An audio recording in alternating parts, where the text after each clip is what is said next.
Welcome to Vishwabharat TV. నేను మీ Pawan Kumar. Actually ఇప్పుడు సమ్మర్లో ఏదైతే హీట్ స్ట్రోక్ అంటే వడదెబ్బ, అంటే సన్ స్ట్రోక్ కూడా అంటాం.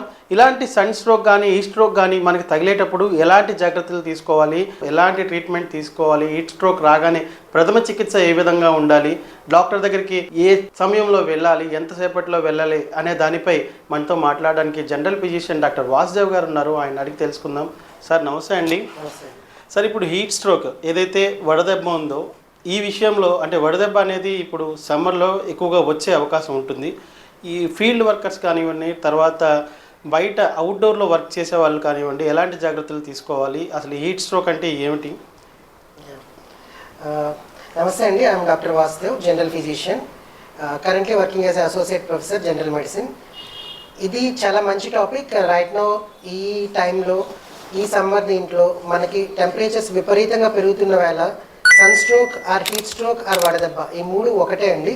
ఈ మూడు వాడుక భాషలో మనం ఒకదానిగానే పరిగణిస్తాం.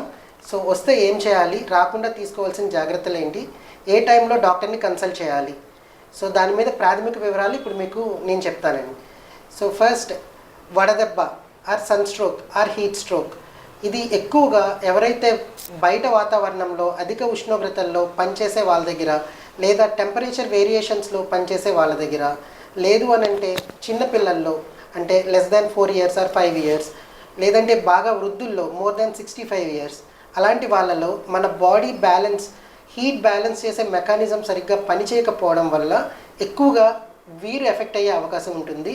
అదేవిధంగా మిగతా వాళ్ళ డిపెండింగ్ అపాన్ వాళ్ళ exposure to sun or heat, దాన్ని బట్టి వాళ్ళ లక్షణాలు అనేది ఉంటాయండి. ఫస్ట్, హీట్ స్ట్రోక్లో మనం చూడాల్సింది ఏంటంటే ఇందులో 4 రకాలు ఉంటాయి. ఒకటి heat syncope, second one heat cramps, third one heat exhaustion, fourth one heat stroke. So first, heat syncope, heat cramps and heat exhaustion. వీటిలో మన బాడీని రక్షించుకోవడానికి కావాల్సిన అడాప్టివ్ మెకానిజమ్స్ అన్నది వర్క్లోకి ఉంటాయి కాబట్టి మనకేం పెద్ద ఇబ్బంది కలగదు. నీరసంగా అనిపిస్తుంది, కళ్ళు తిరుగుతాయి, ర్యాపిడ్ పల్స్ ఉంటుంది, చర్మం పొడారిపోతుంది. ఈ లక్షణాలు కనిపించినా కూడా మనం తేరుకునే అవకాశాలు ఎక్కువగానే ఉంటాయి. కానీ heat stroke, coming to the 4th class of this heat wave pathology. So ఈ హీట్ స్ట్రోక్లో మోర్టాలిటీ రేట్ 20 నుంచి 60% వరకు ఉంటుంది అండి. సో ఇది చిన్న విషయం కాదు. హీట్ స్ట్రోక్ని కనిపెట్టడం అండ్ వెంటనే చికిత్స తీసుకోవడం అన్నది చాలా ఇంపార్టెంట్. ఇప్పుడు హీట్ స్ట్రోక్ ఒక వ్యక్తికి వచ్చినప్పుడు, అంటే గుర్తించాం, వ్యక్తి కళ్ళు తిరిగి పడిపోయాడు, ఇది హీట్ స్ట్రోక్ వల్లే అయ్యి ఉండొచ్చు అని చెప్పేటప్పుడు డాక్టర్ దగ్గరికి తీసుకొచ్చే కన్నా ముందు ఎలాంటి ప్రథమ చికిత్స చేయాల్సి ఉంటుంది, ఎలాంటి జాగ్రత్తలు తీసుకొని డాక్టర్ దగ్గరికి తీసుకురావాల్సి ఉంటుంది? ఫస్ట్, హీట్ స్ట్రోక్ అని మనం ఐడెంటిఫై చేసిన వెంటనే ఆ వ్యక్తిని ఎక్స్పోజర్కి దూరంగా తీసుకురావాలి, హీట్ ఎక్స్పోజర్కి దూరంగా తీసుకురావాలి, కొంచెం కూలర్ ఏరియాకి తీసుకురావాలి. టైట్ డ్రెస్సింగ్ ఏమైనా ఉంటే ఆ డ్రెస్ అనేది తీసేయాలి. సో వదులుగా ఉండే దుస్తుల వల్ల తనకి ఎయిర్ ఫ్లో అన్నది కరెక్ట్గా ఉంటుంది.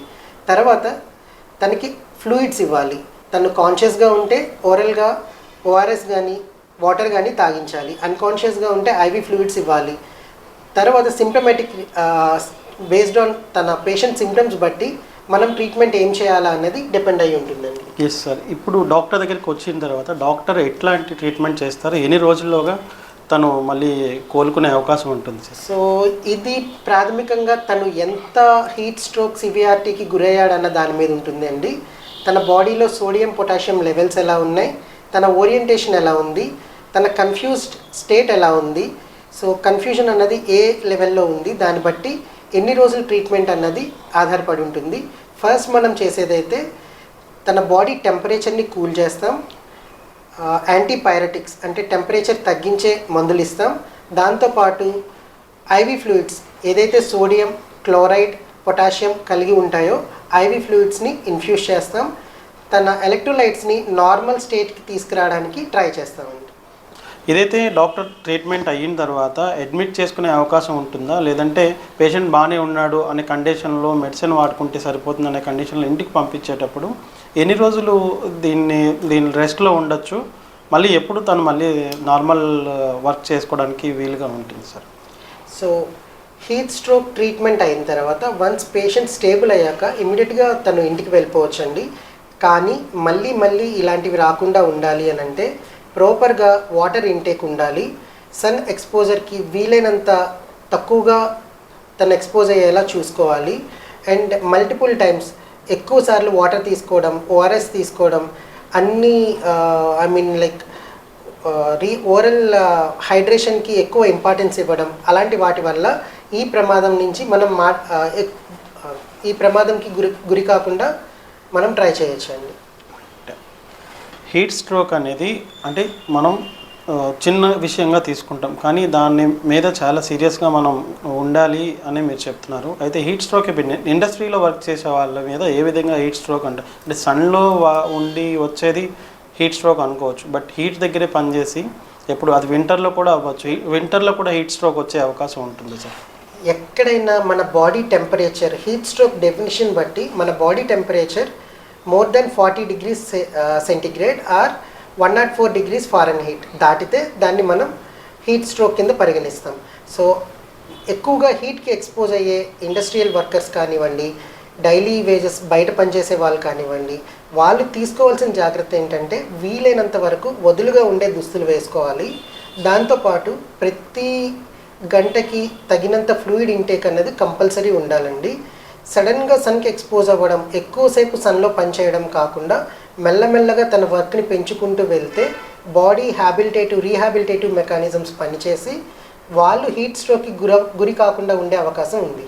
సార్ ఇప్పుడు మోస్ట్లీ ఇప్పుడున్న ప్రస్తుత కాలంలో చూస్తే ప్రతి ఇంట్లో ఏసీ ఉంటుంది, ఎయిర్ కండిషనర్ యూజ్ చేస్తున్నారు. నైట్ అంతా కూడా అంటే చిన్నపాటి ఉద్యోగం చేసుకున్నా కూడా ఈ రోజుల్లో ఏసీ అనేది కామన్గా ఉంటుంది.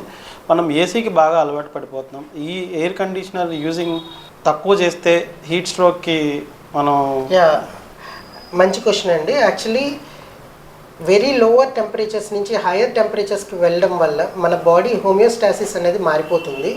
సో మనం నార్మల్గా ఏసీ కూడా ఎప్పుడు 26, 27, 28 అలా పెట్టుకోమనే చెప్తాం.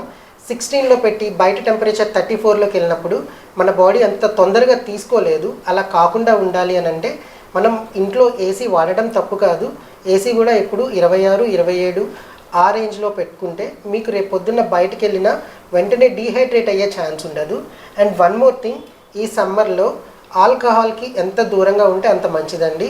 ఆల్కహాల్ బాగా డీహైడ్రేట్ చేస్తుంది. డీహైడ్రేట్ చేయడం వల్ల సన్ స్ట్రోక్ ఆర్ వడదెబ్బ వచ్చే అవకాశాలు ఎక్కువగా ఉంటాయండి.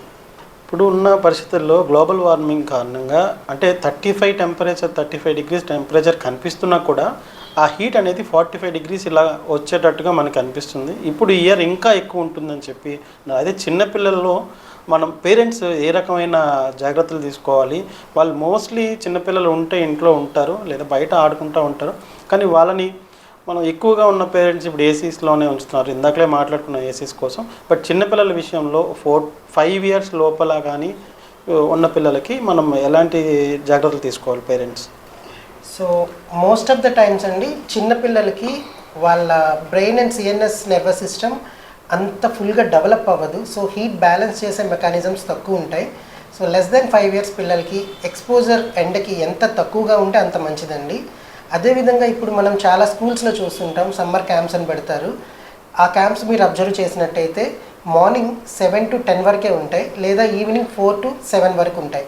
So mean time high temperature ఉండే టైంలో ఏ స్కూల్ కూడా క్యాంప్స్ కండక్ట్ చేయదు. సో సన్కి ఎంత తక్కువగా ఎక్స్పోజ్ అయితే, హీట్కి ఎంత తక్కువగా ఎక్స్పోజ్ అయితే సన్ స్ట్రోక్ వచ్చే అవకాశాలు అంత తక్కువగా ఉంటాయండి. స్పెషల్లీ పిల్లలు అండ్ వృద్ధులు వీళ్ళిద్దరూ జాగ్రత్తగా ఉండాల్సిందే.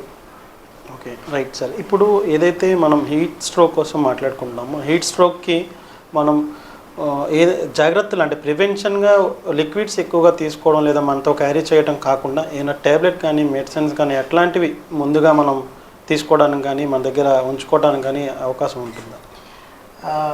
హీట్ స్ట్రోక్ వరకు అండి ప్రివెంట్ చేసే ట్యాబ్లెట్స్ మెడిసిన్స్ అలా ఏమి ఉండవు. ఇది కంప్లీట్గా మన చేతుల్లో పని. మనం బయటికి వెళ్ళాల్సి వచ్చినప్పుడు, ఎండలోకి వెళ్ళాల్సి వచ్చినప్పుడు, లేదా ఏదైనా గేమ్స్ ఆడాల్సి వచ్చినప్పుడు ప్రాపర్గా వాటర్ తీసుకోవడం, ఓఆర్ఎస్ తాగడం. సో ఓరల్ రీహైడ్రేషన్ సొల్యూషన్ అంటారు. దానిలో మనకు కావాల్సిన సోడియం, పొటాషియం, మిగతా మినరల్స్ అవన్నీ ఉంటాయి. సో దానివల్ల క్రాంప్స్ అన్నవి రావు. సో ప్రాపర్గా మన బాడీని హైడ్రేట్ చేసుకుంటూ ఉంటే హీట్ స్ట్రోక్ అన్నది 100% మనం కలిగిన జబ్బు అండి. సార్ ఇప్పుడు హీట్ స్ట్రోక్ వడదెబ్బ లేక సన్ స్ట్రోక్ అయితే ఈ హీట్ స్ట్రోక్కి ఫుల్ డెఫినిషన్ అంటే మనకి నిర్వచనంగా ఏమైనా ఉందా?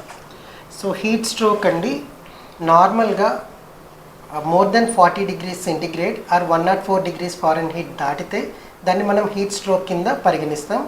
ఇందులో 4 రకాలు: heat syncope, heat cramps, heat exhaustion and heat stroke. First 3 మన బాడీ మేనేజ్ చేసుకోగలిగిన జబ్బుల కింద చెప్పచ్చు. హీట్ స్ట్రోక్ అనేది మాత్రం డాక్టర్ మద్దతు అవసరమయ్యే అత్యవసర పరిస్థితి. రైట్, చూశారు కదా. ఇప్పుడు ఏదైతే హీట్ స్ట్రోక్ ఉందో ఇది డాక్టర్ మద్దతు అవసరమైన జబ్బు అని చెప్తున్నారు. మనం హీట్ స్ట్రోక్ని అంటే వడదెబ్బ తగిలింది కదా అని చెప్పి దాన్ని అంత ఈజీగా వదిలేయడానికి లేదు. ఎవరైతే చిన్నపిల్లలు ఉన్నారో అలాగే వృద్ధులు ఉన్నారో వాళ్ళు కూడా జాగ్రత్త పడాల్సిన అవసరం ఉంది హీట్ స్ట్రోక్కి. అసలే ఈ సమ్మర్లో 45 degrees హీట్ వచ్చే అవకాశం ఉంది. 35 ఉన్నా కూడా మనకి 45 లాగా ఇప్పుడే కనిపిస్తుంది. ఇదైతే ఎవరైతే ఇండస్ట్రీ సైడ్ వర్క్ చేస్తారో అలాగే లేబర్ వర్క్ చేస్తున్న వాళ్ళు కూడా జాగ్రత్త ఖచ్చితంగా తీసుకోవాలి. ఎందుకంటే హీట్ స్ట్రోక్ చాలా ప్రమాదకరమైనది. మనం అంత చిన్నపాటిగా చూడకూడదు. ఎప్పటికప్పుడు లిక్విడ్స్ తీసుకుంటూ ఉండాలి. పేరెంట్స్ కూడా చిన్నపిల్లల విషయంలో అంటే పిల్లల విషయంలో డిహైడ్రేట్ అవ్వకుండా చూసుకోగలగాలి. ఎందుకంటే హీట్ స్ట్రోక్ వస్తే కనుక మోర్టాలిటీ పర్సెంటేజ్ కూడా ఎక్కువ ఉందని మనకి డాక్టర్ వాసుదేవ్ గారు చక్కగా వివరించారు. Thank you sir. Thank you అండి. Wish you a happy and safe summer. Thank you.